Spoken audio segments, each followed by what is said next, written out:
Hello guys, jumpa lagi sama saya John Itung. Teman-teman, pada kesempatan kali ini kita kemasukan HP Nokia 101 ya. Ini terkendala di cas nggak mau hidup ya. Walaupun kita tunggu sampai 1 jam, 2 jam sampai 3 jam nggak masuk-masuk nih casan ya. Jadi saya tanya kronologinya kepada yang punya ini. Katanya dia juga nggak tahu kenapa dia bisa mati total kayak gini, karena dia sudah lupa HP-nya ini udah disimpan terlalu lama dan ketika mau dipergunakan udah nggak bisa ya. Nah jadi ya udah kalau kayak gituan, coba kita lihat sebenarnya langkah pertama yang harus kita perhatikan di sini adalah kita lihat kondisi pada baterai. Di sana ada lumut-lumut gimana gitu, sejenis korosi atau berkarat atau entahlah itu seperti kotoran ya. Nah, langkah yang pertama adalah kita bersihkan ininya menggunakan thinner ya. Thinnernya ya, thinner di toko bangunan banyak ya. Kalau tidak ada thinner ya minyak kayu putih juga bisa. Kemudian cutter, kita cutterin, kita bersihkan yang seperti lumut-lumut itu ya, kita bersihkan dulu. Nah sebenarnya ini kalau kamu beruntung, sebenarnya kamu nggak perlu bawa ke tukang servis ya, kamu sendiri pun di rumah pakai pisau atau apalah, yang penting sesuai dengan cara yang saya sampaikan di video ini ya, bisa jadi ya bisa ya tanpa membawa ke om-om servis kayak gitu ya. Nah ini kuningannya ini kita bersihkan dulu, kita lukai sampai kelihatan agak mengkilap-kilap gimana gitu kan. Pokoknya di sini kita hilangkan semua kotoran, semua korosi, semua yang menghalangi. Kita gosok-gosok pakai cutter ya, biar agak kuat nggak masalah, tapi jangan juga terlalu kuat ya. Nah kayak gitu.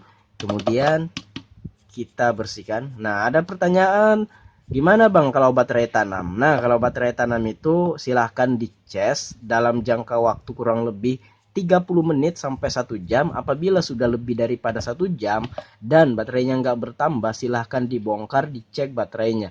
Nah gimana bang kalau kita belum nggak tahu kan? Secara kalau kita tahu baterai tanam itu memerlukan skill khusus untuk membuka casing belakang atau backdoor seperti HP zaman now, Realme, Vivo, Oppo, Xiaomi, Samsung itu kan kita memerlukan skill.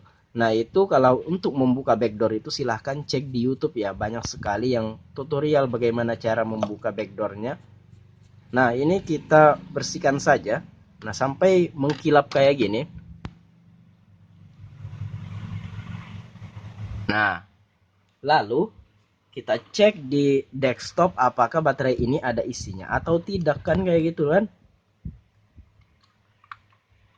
Nah ternyata baterainya ada isinya tapi kosong. Wah gimana itu bang ada isinya tapi kosong? Nah maksudnya gini, ini ada isinya cuman ini drop aja gitu. Nah kalau baterai 0% lah kayak gitu. Nah kalau logo baterainya ini udah nggak ada, itu minus ya. Kalau minus itu dicas sampai setengah jam baru mau ngisi ya. Bahkan harus ditembak dulu menggunakan PSU atau power supply. Nah di konektornya sini ini juga kita bersihkan pakai thinner. Kalau perlu gunakan amplas ya untuk melukai permukaan itu konektor baterai yang menyatu ke mesin PCB. Kenapa bang? Ini kenapa harus di amplas kayak gini? Nah sebenarnya dibersihkan aja pakai thinner bisa, cuman untuk lebih baiknya silahkan di amplas atau dilukai sehingga bisa terkoneksi dengan baterai ya. Nah kadangkala ada beberapa HP yang kalau nggak di amplas kayak gini nggak mau dia, walaupun kelihatannya nggak ada kotoran, nggak ada korosi. Nah setelah dibersihkan kayak gini rata-rata mau ya. Nah itu tadi sebelum ini dibongkar dicas sampai 3 jam nggak nambah-nambah ya baterainya. Nah jadi ini langkah pertama sebelum kita ganti baterai gitu. Nah jadi jangan langsung dulu diganti baterainya, tapi kalau kamu punya baterai cadangan it's okay. Tapi kalau harus membeli ya dicoba dulu cara ini, kalau tidak bisa barulah dibeli kalau memang baterainya yang terkendala kayak gitu kan.